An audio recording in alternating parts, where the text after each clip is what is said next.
పశ్చిమ గోదావరి జిల్లా భీమవరంలోని ఓ ప్రైవేటు పాఠశాల యాజమాన్యం వ్యవహరించిన తీరు విద్యాశాఖ అధికారుల విస్తుపోయేలా వచ్చింది.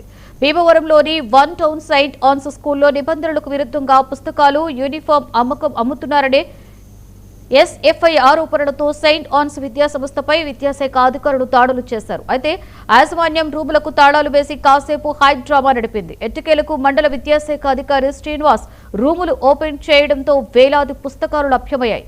విషయం బయటపడడంతో పాఠశాల యాజమాన్యం సిబ్బంది ఒక్కసారిగా పాఠశాల నుండి పరారయ్యారు.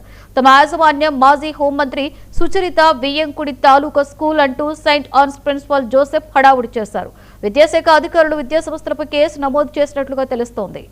భీమవరం పట్టణంలో బ్యాంక్ కాలనీలో ఉన్న సెయింట్ ఆన్స్ విద్యా సంస్థల్లో పుస్తకాలు విక్రయిస్తున్నారని, అధిక ఫీజులు వసూలు చేస్తున్నారనే సమాచారంతో ఈరోజు ఈ మండల విద్యాశాఖ అధికారి ఎస్ఎఫ్ఐ ఫిర్యాదు మేరకు మండల విద్యాశాఖ అధికారులతో ఇక్కడ తనిఖీ చేస్తే ఈ ప్రాంతంలో ఏదైతే సెయింట్ ఆన్స్ విద్యా సంస్థల్లో సుమారు వేలాది పుస్తకాలు కనిపించినాయి. దాదాపు 3-4 తరగతి గదుల్లో అలాగే ఎదర ఒక ఇంటిని అద్దెకి తీసుకొని మరీ విక్రయిస్తున్నారు.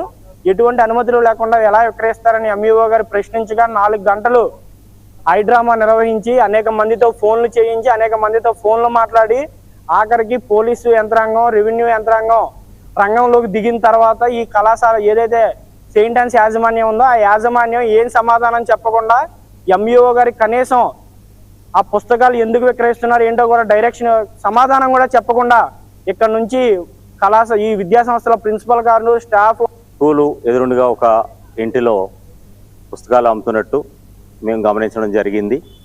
ఆ రూమ్ని సీజ్ చేయడం జరిగింది. ప్రిన్సిపాల్ని అడిగితే మా స్కూల్లో ఏమీ బుక్స్ అమ్మట్లేదని చెప్పారు. కానీ స్కూల్ యొక్క పైన 3వ ఫ్లోర్లో ఒక రూమ్లో బుక్స్ ఉన్నట్టు మేము గమనించడం జరిగింది. అలాగే ఈ ఆఫీస్ ఏదైతే ఉందో ఆఫీస్ పైన రూమ్లో, పొడవాటి రూమ్లో చాలా ఎక్కువ సంఖ్యలో నోట్ పుస్తకాలు మరియు విద్యా సామాగ్రి అంటే సాక్స్, యూనిఫామ్ లాంటివి చాలా పెద్ద మొత్తంలో ఉండడం గమనించడం జరిగింది. ఈ విషయాన్ని భీమవరం డివైఓ గారికి అలాగే జిల్లా విద్యాశాఖ అధికారికి వెంటనే సమాచారం ఇవ్వడం జరిగింది.